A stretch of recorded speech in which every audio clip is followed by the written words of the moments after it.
Alors voici l'oculaire de Huygens. L'oculaire de Huygens, c'est un oculaire 3-2-1. C'est un oculaire négatif, c'est-à-dire qu'il faut démonter l'oculaire pour placer un réticule à l'intérieur. Alors compte tenu des lentilles dont je dispose, je vais utiliser comme première lentille une 150, un espacement de 100 et une deuxième lentille de 50 mm. Alors, le A fait bien 50 mm, puisque 3 x 50, 150, 2 x 50, 100, 1 x 50, 50, 3, 2, 1, oculaire 3, 2, 1. Si je fais le calcul de la distance focale de façon purement théorique, avec, je vous rappelle, la formule μ f'1 f'2 sur delta, l'intervalle optique, eh bien j'obtiens 75 mm. Toujours par calcul, j'obtiens un foyer qui est ici entre les deux lentilles et qui est situé à 5 cm de la première lentille. Idem, de façon théorique, le grossissement pour mon œil expérimental avec une distance minimale de vision distincte de 33 cm donne un grossissement de 1 sur 3 f'' de 4,5. Un grossissement relativement important, 4,5 compte tenu de mes appareils. Donc ici, moi ce que je vais faire, c'est vérifier le grossissement expérimentalement, c'est-à-dire mesurer alpha prime vu sur mon œil expérimental et le comparer par rapport à l'angle alpha sous lequel je vois AB avec l'œil qui accommode à 33 cm. Bien. Alors, attention, ici il y a quand même une particularité, c'est une difficulté. C'est une difficulté. Donc voici déjà l'oculaire de Huygens. Donc ici, pardon, c'est de l'autre côté, voilà. Une lentille de 50, la dernière lentille, c'est f'2. Voici la lentille, c'est de l'autre côté, ça m'aurait étonné. Une lentille f'1 de 150, ça c'est la première lentille. Et un espacement de 2,5 plus 5 cm plus 2,5, 10 cm, c'est bien ici un oculaire de Huygens. Donc, comment est-ce qu'on constate déjà expérimentalement que c'est un oculaire négatif? Alors,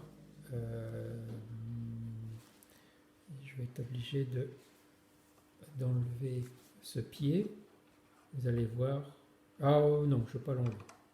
Je ne vais pas l'enlever, vous allez comprendre dans un deuxième temps pourquoi l'enlacement de ce pied est très important. Donc, je vais détacher l'objet et je vais éclairer cet objet.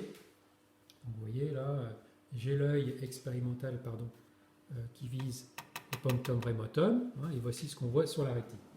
Donc, voici ce que je fais. Je déplace cet objet éclairé pour voir si, en me rapprochant, je ne constate pas une image qui se forme. Alors, sur la rétine. Donc, allons-y. Je déplace l'objet. Donc, comme je ne veux pas tout filmer, c'est trop loin, je vais me concentrer sur ce que je vois sur la rétine. Donc, j'avance toujours vers l'oculaire. Vous voyez, là, il y a un petit peu quelque chose, mais on n'arrive jamais. Vous voyez, là, je me suis complètement approché. En me rapprochant au fur et à mesure, on ne voit rien apparaître sur la rétine. Donc, on en déduit que l'œil expérimental, ici, cet œil expérimental ne voit rien.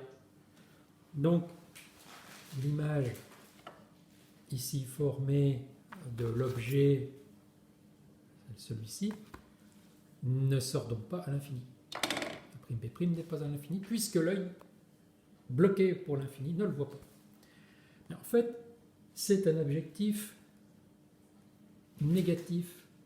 Donc ça veut dire que le f hoc de cet oculaire-là est quelque part par là. F hoc est virtuel. Alors, il faudrait que je déplace cet objet entre dans l'oculaire. Alors, faisons-le, je le déplace. et regardons ce qui se passe à l'intérieur. Ah, c'est net. Donc, et vous voyez, l'objet placé ici permet de le voir net sur la rétine. Donc, l'image de cet objet par cette lentille-là, eh bien, permet de le voir sur la rétine. Mais, attention, quand on place ici l'objet réel, on fait bien l'image par juste cette lentille et pas par le bloc f-hoc de l'oculaire. Hein, donc on fait juste l'image de cet objet par cette lentille-là. C'est une lentille de 50 mm. Donc, évidemment, si on est placé à peu près à 50 mm, je le refais, je sais pas si, voilà, je le refais, on le voit net ici. On va se retrouver à peu près à 5 cm, c'est bien le cas de cette lentille-là. Donc ça pose un problème. Donc il faut pour cela fabriquer un objet virtuel qu'on placerait ici. Alors, pour fabriquer un objet virtuel, voici comment on fait.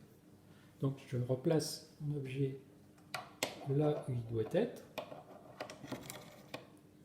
Voilà.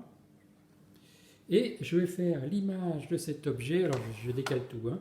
Je vais faire l'image de cet objet par une lentille que j'utilise ici, une lentille 200. Donc cette lentille 200, je la place au milieu. La voici. Voilà. Donc je fais l'image de cet objet par cette lentille 200. Donc je vais trouver une image quelque part par ici. En effet, si vous regardez bien, 100 mm, ça fait à peu près 100. Ça fait à peu près 100. On a un montage ici 4f', la distance la plus courte entre l'objet et son image. Donc l'image est quelque part par là avec un grandissement -1. Expérimentalement, je le vérifie comme ceci. Je vais placer une feuille et vous voyez, l'image est nette. Alors, elle est très lumineuse parce que j'ai un petit peu augmenté l'intensité de la lampe pour y voir mieux. Je vais la baisser pour vous montrer. Voilà, je baisse l'intensité. Voilà. Regardez bien maintenant. La distance entre les deux est égale. Je me suis arrangé pour avoir un grandissement en valeur absolue de 1 exprès. D'accord? Je vous en dirai quelques mots plus tard. Donc ensuite, qu'est-ce que je vais faire? Je sais que l'image est là, donc vous voyez, je vais placer un petit repère, on est à peu près à 83 cm, à peu près, hein, donc c'est juste comme ça. Donc ensuite, à 83 cm, qu'est-ce que je vais mettre? Eh bien, je vais mettre l'oculaire. Donc là, les rayons lumineux sont coupés par cette lentille-là. J'ai une image ici qui avant était réelle et maintenant devient virtuelle puisque les rayons ont été coupés. Mais cette image virtuelle, elle va être coincée pile en f-hoc. Et moi, je remets un petit peu d'intensité lumineuse. On en perd beaucoup parce que le grossissement est relativement important. Regardez ici sur la vidéo. Quand je fais un petit peu la mise au point, avec la caméra, c'est pas facile. Ouais, c'est à peu près là, voilà. Donc, je sais que l'image de cet objet par cette lentille est ici. Voilà. La meilleure preuve, c'est que regardez mon doigt, on le voit à peu près net. Hein, d'accord, je vous dis, voilà, on voit juste mon ongle là net. C'est mon ongle net ici. Voici l'endroit de f-hoc. Encore une preuve. Lorsque vous voulez, sur un oculaire négatif, insérer la réticule, voici l'oculaire, vous êtes obligé de le démonter et d'insérer le réticule quelque part au milieu. Alors ce quelque part au milieu est très précisément en f-hoc. Alors voici le réticule. J'ai du mal à faire la mise au point, c'est pas facile. Ah oui. Voilà. Alors excusez-moi, mais les déplacements sont inversés. Donc voilà, le réticule est net. Et vous voyez, je l'ai mis au milieu. Voilà. Regardez bien la distance entre f'1 et le réticule. Eh bien, vous avez quelque chose comme 5 cm, 4-5 cm, vous voyez. C'est là que se trouve FOC. Alors, c'est une grosse différence avec les oculaires positifs, oculaires négatifs. Voilà. Donc, maintenant, sachant que l'objet observé est virtuel et fait exactement la même taille que l'objet ici réel, je vais pouvoir comparer le grossissement de l'oculaire. D'accord ?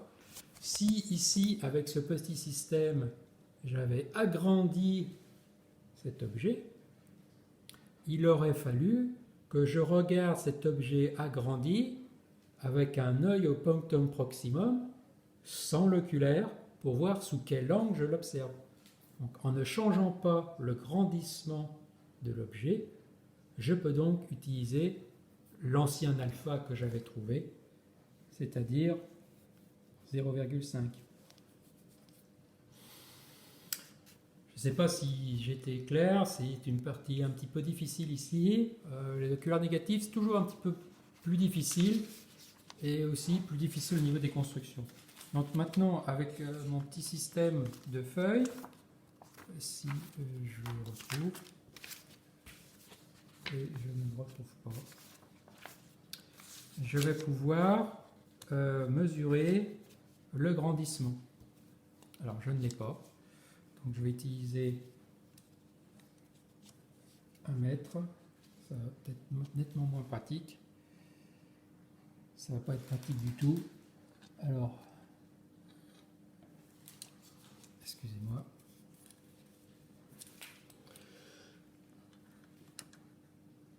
Donc ici, moi je le vois mieux que vous, mais je ne peux pas tenir la caméra et faire la mesure. J'ai à peu près 2,2 cm pour le diamètre du cercle ici. 2,2 cm. Ces 2,2 cm sont placés à 15 cm, donc l'angle alpha prime vaut 2,2 sur 15. Pardon, 2,2 sur 15. D'accord ? Donc 2,2 sur 15 divisé par l'ancienne alpha que lorsque on a l'œil nu qui accommode au punctum remotum et qui voit l'objet sans l'oculaire bien sûr, bien les 15 se simplifient, on trouve 4,4. 4,5, 4,4, c'est quand même pas trop mauvais, hein, d'accord.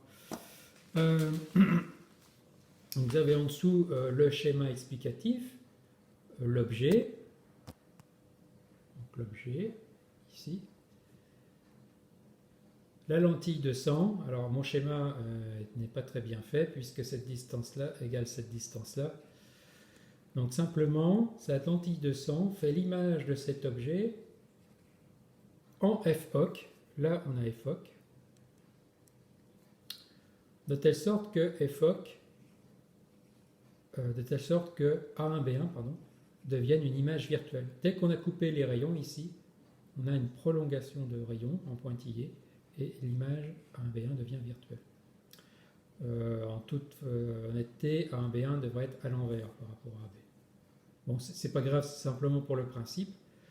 A1B1, l'image intermédiaire, est placée en FOC, et donc l'oculaire va faire l'image de A1B1, et ici on va se retrouver avec un faisceau de lumière soit parallèle à l'axe, soit parallèle, mais avec des rayons parallèles entre eux. Donc cet œil a l'impression de voir une image A'B' à l'infini, donc l'image ici va être nette, et c'est l'angle alpha prime sous lequel on la voit. Voici pour l'oculaire du Huygens, qui est un oculaire négatif. Ici, vous avez le début d'un objectif, hein, et vous avez ici une sorte d'instrument d'optique élémentaire. Donc on va voir ça dans les prochaines vidéos.